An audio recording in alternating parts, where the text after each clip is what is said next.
It is precisely these trends which are bringing the world to disaster. Because we are now moving towards complete collectivism or socialism. A system under which everybody is enslaved to everybody. And we are moving that way only because of our altruist morality. Everybody is enslaved to everybody. Everybody is enslaved to everybody. Everybody is enslaved to everybody. Everybody is enslaved to everybody.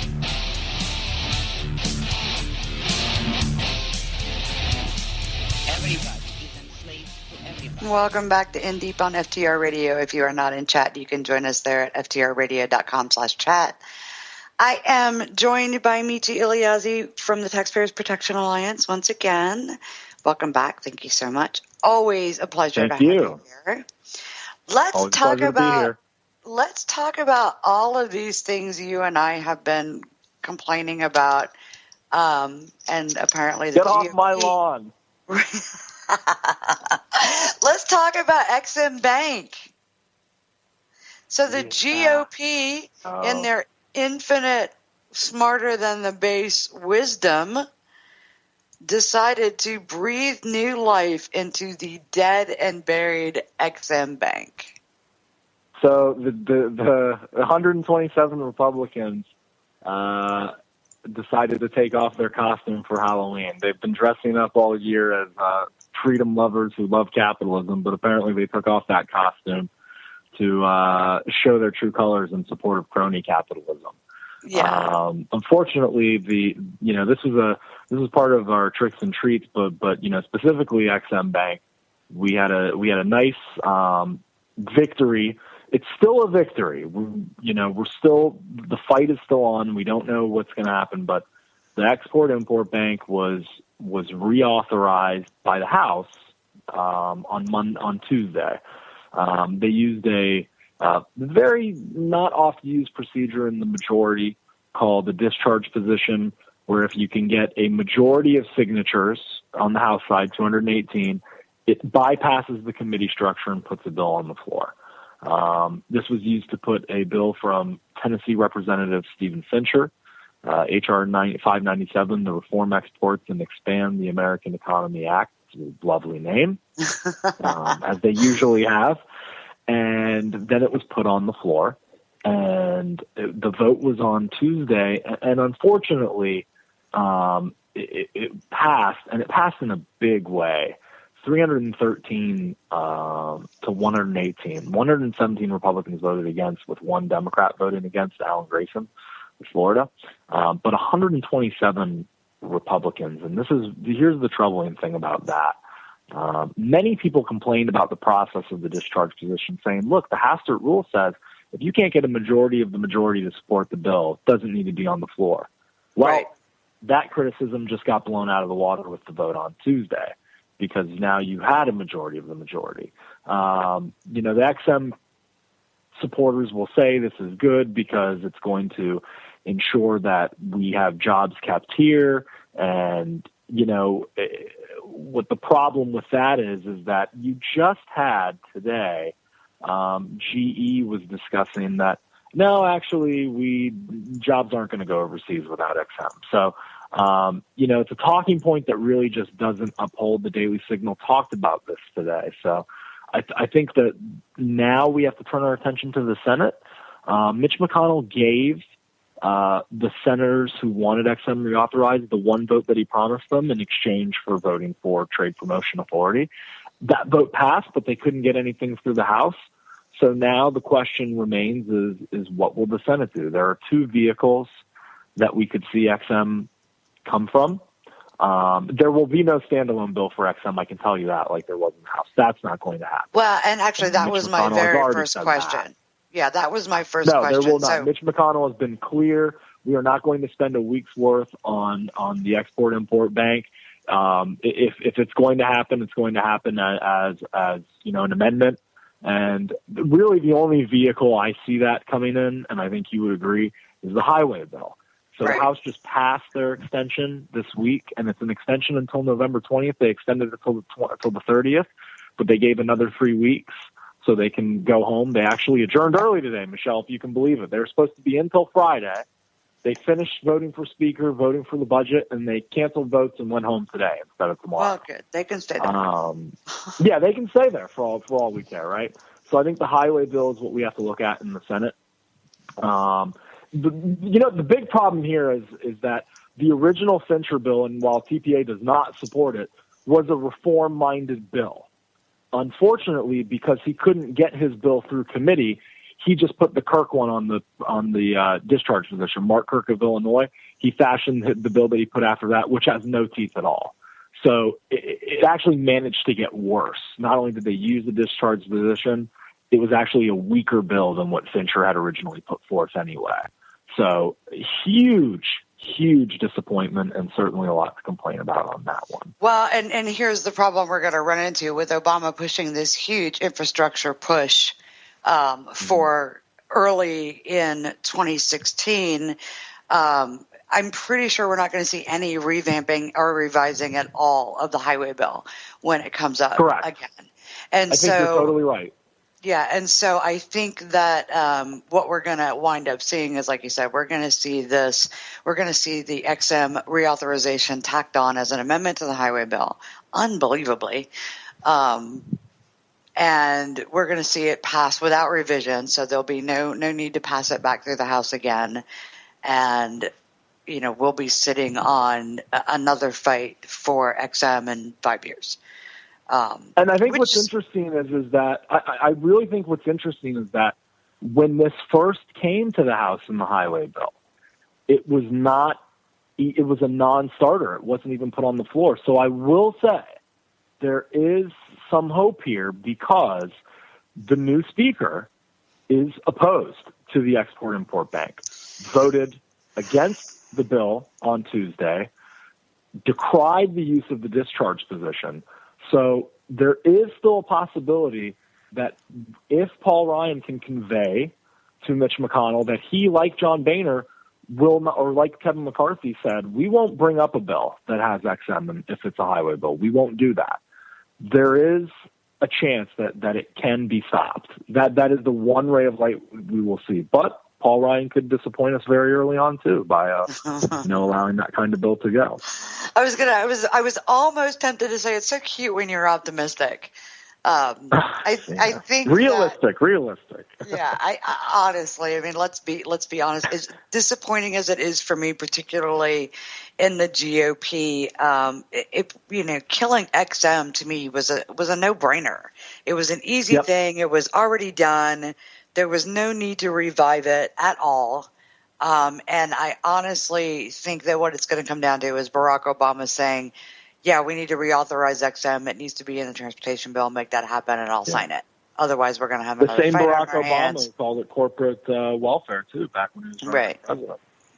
Right. So, yay, congratulations, America. You are now responsible for $2 billion worth of expenses with the XM Bank. Round of applause to Boeing, right? Yeah. Congratulations, Boeing, on your new contract for 787s that apparently did not require the power of the XM Bank behind you.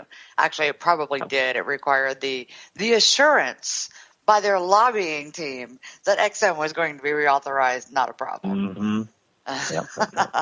And moving on, let's talk about this amazing bipartisan budget deal. Yeah. So we have a bipartisan budget deal that lifts budget caps. God, didn't we just talk about all we really wanted was to make sure the budget deal didn't lift budget caps? Yeah, I think that was really the critical thing that a lot of people, right of center, fiscal conservative-minded folks said. I've said it, and people have said it before. It's really the one. Look, there have been political victories for right of center folks under the Obama administration during the Obama era, but really the only substantive victory that many fiscal conservatives can point to are those budget caps. Right. It really is, and then this is the second time we've busted the caps. Second time that it's happened. This is not, I don't think this is what any of the Freedom Caucus contingent had in mind. when they were elected to office. And just to make matters worse, I mean, when we talk about the budget caps, they do this thing, and this is a prime example. The OCO, the Overseas Contingency Operation account, which is really an unmarked account. It has no specific detail about what that money is spent on. It was allowed to stand in this particular budget deal. And so, if you're talking about, if you're a conservative, if you're a fiscal conservative like you and I are, and you're willing to look at beyond the rhetoric and talk about things like DOD waste, getting rid of OCO in particular, or restricting OCO, was kind of a big deal. And in this, sorry for all of you people who don't pay attention. This was one of those things that actually could have held DOD spending a little bit more accountable. And it was completely glossed over and ignored as something that needed to be stripped from this budget. Well, here's the thing with that. When I have been talking about this budget, TPA President David Williams had a great piece, timely piece too, actually, that got into the Daily Caller literally the morning of the vote, and essentially just discussing, or actually no, before that, discussing why it is not good for taxpayers. And he runs through the busting of the caps, $80 billion over the next 2 years. And while that money is offset, there's nothing else done on debt. Budget deals are meant to address deficit reduction. This budget deal doesn't do that. It offsets spending that they put in that was extra spending over the cap. So, there's nothing new there. There's nothing saved there. There's nothing good there. But he also particularly discussed the OCO account and how there is nothing done to it, and actually it gets a little more money, stunningly enough. But when I talk about this budget deal with individuals, I say that, the only win that right of center got was more money on defense. So if you were a defense hawk and you wanted more money, that's why you voted for that budget, because that's what you got. There was nothing else in the budget that I think that folks on the right of center side, whatever faction they may be a part of in this coalition that we barely can hold together, and these are the reasons why, because we get crappy deals like this. But we can barely be held together. But the defense portion of it was the one victory that some folks will say that they got. Yeah, we busted the caps, but we got more money for defense because we need it. Well, no, what we need is smarter decisions made at the Pentagon. What we need is more transparency in how we account for base budgeting at the only agency that has not submitted an audit under required law. They're the only agency that hasn't done it. $8 trillion over the last 16 years, and none of it's accounted for. There were good, I will say, and even TPA President David Williams doesn't talk about this, but it is important to note that the crop insurance adjustment on the program to cap the payout, that is a good thing. Some of the reforms on SSDI, that's a good thing. The fact that they're forcing government spectrum to actually be auctioned in a larger quantity, that's a good thing. But guess what? We could have gotten those things without this budget deal. Those are things that we did not have to get by way of sacrificing the budget caps. And we haven't even talked about one of the most important and troubling components of the budget deal. The debt limit was not raised. It was suspended. For the perpetuity of the most spending president we've had. The debt limit is now suspended. We don't know what our debt is going to be. Yeah. So there's no teeth, by the way. So it's so funny because I don't know what it was, 2011, 2012. I think that when we were going through one of those CR fights back then, the fear, like on the right, a big talking point on the right was Obama wants to suspend the debt limit. And, we were fighting against that tooth and nail back then. And now this is a piece of bipartisan agreement. And we're talking, what are we at? $18.5 trillion debt. Yeah, and counting. Right now. Yeah, so you're right. The most terrifying part of this bipartisan budget agreement is that we just handed an unlimited credit card to the spendiest But here's the president problem with that, though. But here's the problem with that. Last week, before this budget deal happened, you had a comprehensive bill to address the debt limit and normal appropriations going forward for the next couple of years from the Republican Study Committee called the Terms of Credit Act. Chairman Bill Flores, Congressman Bill Flores from Texas, put that out. And the Terms of Credit Act actually, it did lift the ceiling, but it had actual preconditions on that. And it said, these are the spending caps that you need to abide by, and this is the cuts that we need to make, and this is how we're going to make it work. This bill was very comprehensive, very good. TPA endorsed it. It was endorsed by Americans for Tax Reform, National Taxpayers Union, Citizens Against Government Waste, along with TPA. And this bill was headed to the floor at the end of the week, and then all of a sudden got pulled. And the reason it got pulled is because now we know there was this secret deal being negotiated by leadership and staff, and it included the debt limit. And certainly, as this bill was headed to the floor, someone went to RSC and said, "No, we got a deal coming. Don't worry about it. We're not doing your debt limit bill. It's not happening." And that's the problem, because you also have legislation from Congressman Tom McClintock of California, Congressman Kenny Marchant, Congressman David Schweikert, all addressing the issue of the debt ceiling, and at the very least a way that has preconditions and teeth without either suspending it or raising it. There are ways to address it. The House Republicans had ideas, and those ideas were shelved, and that's a shame. Well, and that, I was actually going to ask if you guys were aware that this bipartisan deal was in the works. If you guys was TPA aware? Yeah. No, absolutely not. And that's the thing. It's like so we found out about this deal, 3 days ago? 2 days ago? Yeah, we all found out about it at the same time. I literally was at the office and I saw it on my Twitter feed, and I buzzed TPA President David Williams, and I said, there's a budget deal that's coming out today. And he said, "What? We got to call some people." And how does the American public?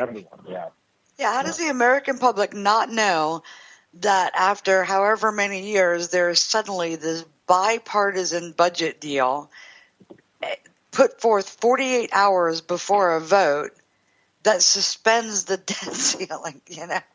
How does that happen in a country where we were promised transparency and blah blah blah? I know how it happens. Don't answer that. It's rhetorical. Let's move on. Well, but really quick, just to end it though, on that, when you talk about the transparency, Ryan Murray, people may not have been happy with the Ryan Murray budget deal, but that was exhaustive and public negotiation. Right. I mean, people knew it was going on. People saw what was coming, and that deal didn't get shafted. I mean, it may not have been a good deal, but nobody killed the deal because it was in public. So if the threat was, "Oh, well, this deal is going to get killed because it's in public," you can't say that. I mean, even the Budget Control Act of 2011 that put sequester in place, same thing, negotiated in public, wasn't that great a deal, but did the job, didn't get blown up because anybody was talking about it in public. So the idea that less transparency harms the potential to make a good deal is ridiculous, or to make a deal at all is actually a ridiculous talking point. It just doesn't fly. Yeah, no, it absolutely doesn't fly. As a matter of fact, just for the record, I would rather be sick to death of budget negotiations than to have a budget negotiation settled deal sprung on me 48 hours before a vote. Some of us actually care about what's going on when it comes to how our money is spent. Just here. saying. All right, so it is that time of year again. I can't believe it has been a year already, where TPA does their taxpayer tricks and treats. And I will not lie, this is actually my favorite post of taxpayer TPAs every year.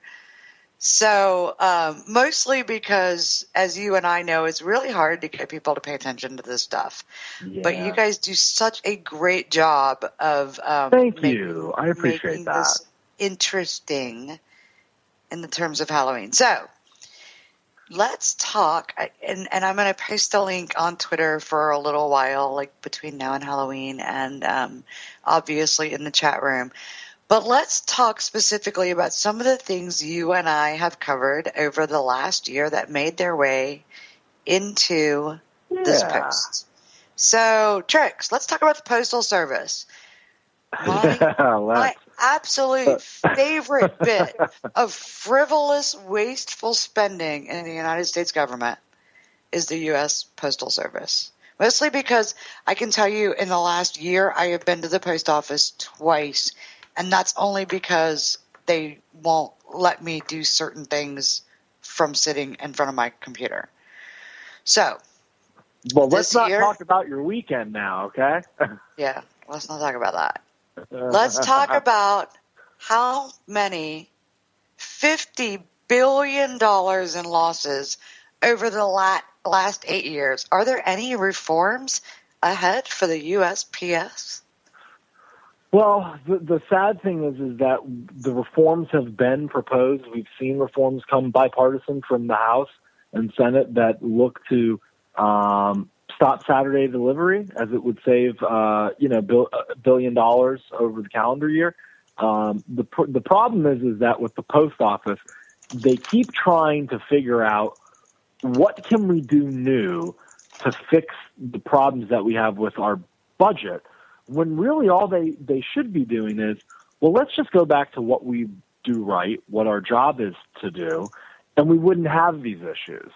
But instead of trying to perfect the wheel and deliver the mail in a timely, responsible manner, they dip into different services, whether it's grocery delivery, which you and I have talked about, which has been expanded over the last year with a deal with Amazon, whether it's now financial services, office delivery, all kinds of things. And the 50 billion number obviously comes not just from the losses on ways that they are spending money and not generating any revenue, but it also comes from the pension and healthcare benefits that they have to retirees and obviously current workers. And these are bad deals negotiated, and they can't get out of them. And nobody wants to take away anybody's livelihood. Nobody wants to take away anybody's, retirement money. But what we have to be able to do is to say that an agency cannot continue to lose multiple billions of dollars each quarter because they can't make their pension checks. Can't happen. Right. So I actually have a solution for this and all other agencies that post an operating loss every year.